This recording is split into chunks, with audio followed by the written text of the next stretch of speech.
અમદાવાદ એરપોર્ટને ઉડાવી દેવાની ધમકી મળ્યા બાદ હાલ તો સતર્કતા વધી છે અને એરપોર્ટ ઓથોરિટી અને પોલીસ પ્રશાસન એક્શનમાં છે। બોમ્બ સ્ક્વોડ, ડોગ સ્ક્વોડની ટીમની સઘન તપાસ અત્યારે થઈ રહી છે। ગ્રાઉન્ડ સ્ટાફની સાથોસાથ તમામ મુસાફરોનું પણ સઘન ચેકિંગ કરવામાં આવી રહ્યું છે। અમદાવાદ એરપોર્ટને ઉડાવી દેવાની ધમકી આપતો ઈમેલ મળ્યા બાદ હાલ તો સતર્કતા વધારવામાં આવી છે। ડોગ સ્ક્વોડ, બોમ્બ સ્ક્વોડ અત્યારે હાથ ધરી રહી છે તપાસ। આ દરમિયાન CISF અને તમામ સુરક્ષા એજન્સીઓએ પણ એરપોર્ટમાં ચકાસણી હાથ ધરી છે।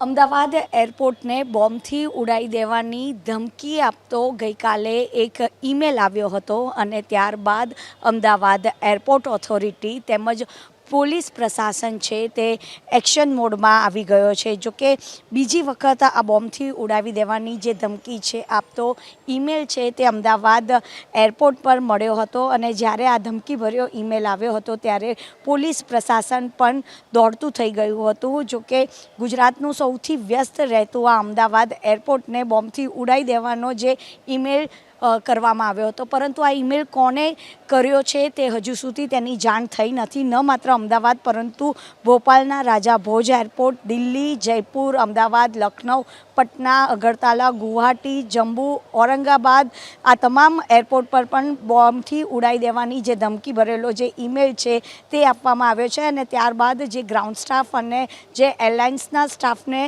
તમામ મુસાફરોનું જે સઘન ચેકિંગ છે તે કરવામાં આવી રહ્યું છે। જો કે આ ઈમેલ આવતાની સાથે જ બોમ્બ સ્ક્વોડ તેમજ ડોગ સ્ક્વોડ પણ અહીંયા આગળ આવ્યા હતા અને તમામ લોકોનું જે સઘન ચેકિંગ છે તે કરવામાં આવી રહ્યું છે, પરંતુ આ જે ઈમેલ છે તે અફવા હોવાની વાત પણ સામે આવી રહી છે।